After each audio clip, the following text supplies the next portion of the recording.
국내외 경제 이슈를 알기 쉽게 쏙쏙 알아보는 시간입니다. 목요일의 남자 홍기빈 글로벌 정치경제연구소장과 함께합니다. 어서 오십시오. 네, 안녕하세요. 네, 이런 경제 지표가 발표될 때마다 네. 아우 소장님 목요일에 모셔서 얼마나 다행인지 항상 이런 생각을 하곤 합니다.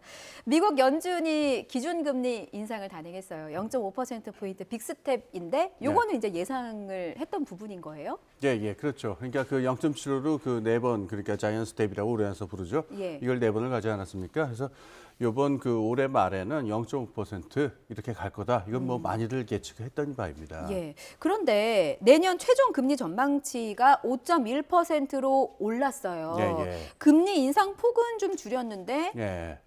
최종 금리는 올리겠다? 이건 예. 마치 따뜻한 아이스 아메리카노로 주문한 것만 같은 예. 그런 좀 아이러니한 느낌도 받거든요. 어떻게 해석해야 됩니까? 뭐병 주고 약 죽은 게 아니냐 이런 말씀이신 것 예, 같아요. 이것도 많이 그러니까 아주 그 예측에서 벗어난 건 아닌데요. 요 연준이 예측을 한다는 것에 대해서 조금 한번 말씀드리겠습니다. 전에 한번 얘기한 적이 있는데 이 네. 점도표라는 게 있어요. 네. 연준을 구성하는 사람이 이제 13사람 이렇게 돼 있는데 그 연방준비은행이 하나가 아니라 미국 전역에 퍼져 있어요. 이 사람들이 모여서 집단적으로 결정을 하는데 요번에 그 기준금리를 결정하는 건 말고도 예. 그 향후에 어떻게 될 것이냐를 각자가 가진 의견을 가지고 예측을 하는 거예요. 예. 그래서 그게 이렇게 점점 해서 이렇게 막 이게 사격 그 종이에 이렇게 총구멍 뚫린 것처럼 네, 나오게 네. 되는데 그걸 점도표라고 그래요. 그래서 여러 사람들이 예측한 것의 중간값이 5.1%가 나왔다 이렇게 되는 건데요. 중간값이면 더 높게 예측한 사람도 있다는 뜻이죠. 그렇죠. 이제 그게 이제 불씨가 됩니다. 예. 그 잠깐 뒤로 가가지고 올해 초를 한번 가봐야 되는데 올해 초에 이제 연준에서 금리를 인상을 막 시작을 할 적에 예. 그때 점도표에서 나왔었던 금리 정점이 한 3.48, 뭐 3.5 이렇게 식으로 얘기가 나왔었거든요. 예. 그런데 지난 9월에는 이게 올라가지고 4.5, 4.6 이렇게 될 거다 이렇게 나왔었어요. 근데 그게 또 오른 거죠. 점도표에서의 그 사람들이 예상한 거의 중간값이. 그래서 5.1%니까 지금 말씀하신 대로 5.1%보다 높게 예상한 사람들도 있고. 예. 그러니까 그 금리 인상의 정점이 예. 지금 4.5%가 됐는데 예. 뭐 5%는 분명히 넘을 거다. 내년에 그 금리 상단은 분명히 5%를 넘을 거고 뭐 5.5% 이렇게 갈 수도 있지 않겠느냐 이런 것 때문에 예. 비록 이번에는 0.5%로 뭐 금리 인상폭은 줄었습니다만은 고금리 기조는 계속될 것이고 내년에도 오르는 기조가 계속될 거다. 이러니까 이제 그 좀 상반된 것까지는 아닙니다만은 그런 이렇게 좋게만 볼 일은 아니다라고 하는 반응이 나온 거죠.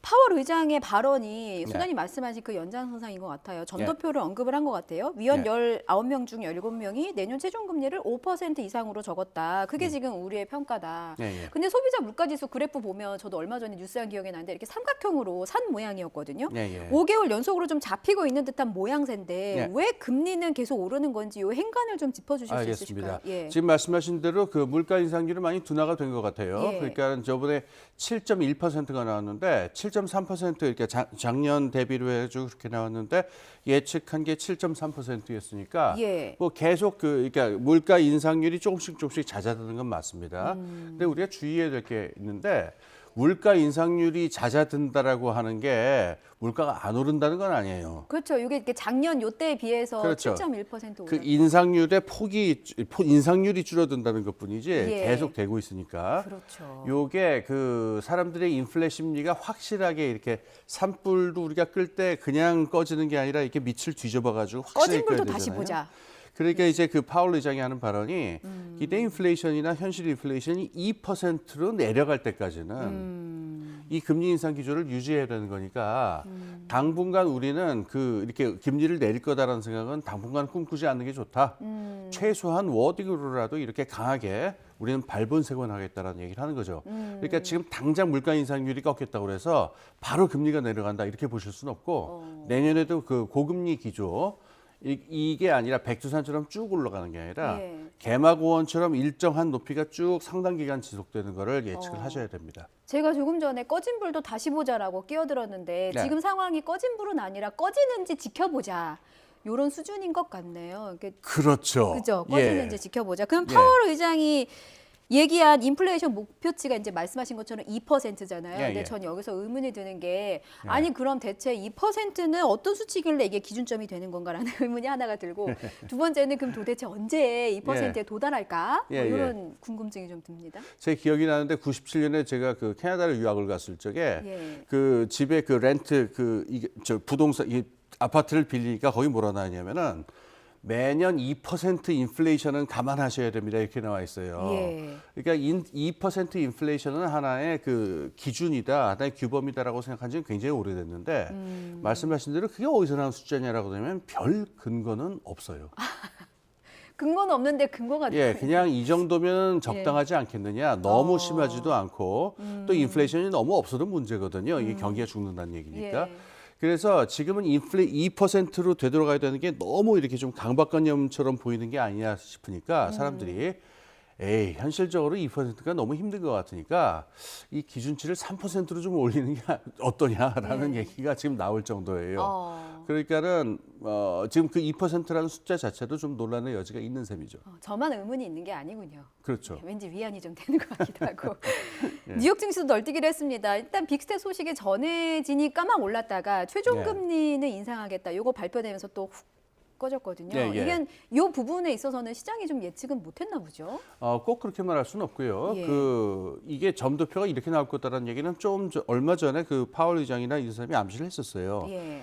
그래서 뭐 시티은행이라든가 여러 그 금융기관에 보면은 그렇게 되면은 실제 금리 상단 내년 2023년에 금리 상단이 한 5.5%를 넘을 수도 있다 이렇게 예측한 기관들은 있었어요. 예. 그러니까 마음의 준비들을 전혀 안 한 건 아닌데 일단 이렇게 얘기가 나오니까 뭐 즉자적으로 짧게 반응한 거죠. 그런데 제가 보기엔 이게 이렇게 뭐 그 아주 중장기적으로 큰 충격을 만한 건 아니고 오늘 당장 보인 좀 단기적인 반응이 아닌가 저는 그렇게 봐요. 미국의 금리를 이렇게 이제 인상 기조를 이어가면서 예. 이제 우리의 문제는 그럼 우리나라에는 어떤 영향을 미칠까인 예, 예. 거잖아요. 한미 금리 격차는 더 늘어나게 됐는데 1에서 1.25% 포인트 차이입니다. 이게 예, 만약에 예. 지속한다면 예. 어떤 문제가 좀 발생할까? 지금 한국은행이 그 금리 상단을 한 3.5% 정도로 보고 있는 것 같아요. 예. 근데 지금 나온 얘기가 사실 그 5% 넘는다는 얘기가 사실 좀 두려운 게 진짜 만약에 시티은행 그 저기 예측대로 5.5%까지 만약에 그 연준 금리가 가는 경우가 상당히 가면은 예. 우리가 3.5%로 머물러 있다 그러면 2% 금리가 역전이 되는 거거든요. 예. 이런 적은 없었어요. 물론 지금 자금의 흐름이 꼭 금리 차라고만 말할 수 있는 건 좀 무리가 있어요. 실제 국제적인 자금이 이동할 때는 금리 차보다도 환율 차이에 더 민감하게 반응을 하기 때문에 예. 바로 뭐 일이 벌어진다 말할 수 없습니다만 한국은행 입장에서는 2%의 금리 역전을 그냥 두고 볼 수는 없으니까 3.5%에 머물 수는 없을 겁니다. 그러니까 또 3.75로 또 어쩌면 4%로 계속 가야 되는 한 4%로 간다 하더라도 금리 차이가 한 1.5%밖에 안 날 수가 있거든요. 예. 그러니까 한국은행도 지금 이번 발언을 통해서 또 저게 있을 거예요. 제가 알기로 오늘 11시에 아마 이창용 한은 총재께서 이게 직접 그 생중계로 토론을 하신다고 하는데 한번 예. 지켜봐야죠. 예. 그러니까 이제 정리를 하면 그러니까 미국의 기준금리가 이제 5% 시대를 열게 되면 우리도 상단이 한 4%대까지는 열려 있다. 그렇게 가야 되지 않겠나 싶습니다. 예. 지금 일단 환율은 좀 안정되는 추세예요. 그러니까 아까 말씀드린 대로 그러니까 이 환율이 안정이 되면은 이렇게 급하게 뭐 금리를 올려야 되는 이런 화급한 상황은 아니겠습니다만은 예. 2% 정도의 금리 차이가 나는 걸 그냥 용인하긴 힘들 거예요. 그렇군요. 저희가 탄소 국경세도 오늘 짚어보기로 해서 예. 짧게 좀 여쭙고 예, 예. 갈게요. EU가 내년 10월부터 탄소 국경세를 도입하기로 했는데 일단 탄소 국경세라는 게 뭔지 좀 간단히 예, 설명해 간단히 주세요. 말씀드리겠습니다. 그러니까 기업들이 그 생산에서 탄소를 배출하지 말라고 규제를 하니까 예. 유럽에서 어떤 기업들이 어떤 길을 보이냐면은 외국으로 나가버려요. 그렇죠. 그러니까 이거를 잡기 위해서 이제부터 유럽에다가 어떤 물품을 수출하는 국가들은 지정된 물품을 수출하는 국가들은 밝혀라 어느 만큼 탄소를 산출하고 수출하는 것을 밝혀라. 예. 그리고 그게 유럽 내의 규제를 따르는 기업들하고 차이가 날 경우에는 이 탄소 배출권이라든가 이런 식으로 돈을 걷겠다. 예. 일종의 세금을 걷는 거죠. 요겁니다. 예. 여기서 주목해야 될 게 꼭 주목해야 될 게 하나가 있는데 예. 스콥 1이라는 게 있고 스콥 2가 있어요. 우리가 보통 기업이 탄소를 배출한다고 하면 기업 스스로의 생산 과정에서 나온 탄소량만 생각하는 경향이 있는데 네. 그게 아니고 그 기업이 사용하는 전기가 어디서 나왔느냐 거기서 나오는 탄소 저것도 있습니다. 아. 이를테면 우리가 제철 산업 같은 경우는 생산 과정에서 굉장히 많은 그 탄소가 나오니까 그건 다 알고 있는데 예. 어떤 기업들은 우리는 그 탄소 배출하지 않아라고 해서 넋놓고 있는 기업들이 있어요. 예. 이 기업들 조심해야 됩니다. 그 기업들 전기를 안 쓰는 기업은 없잖아요. 그렇죠. 그럼 이 기업들도 자기들이 그 쓰는 전기가 어떤 원천에서 나느냐 재생에너지가 아니라면 어느 만큼 탄소를 배느냐를 밝혀야 되고 예. 그거에 따라서 좀 물려야 됩니다.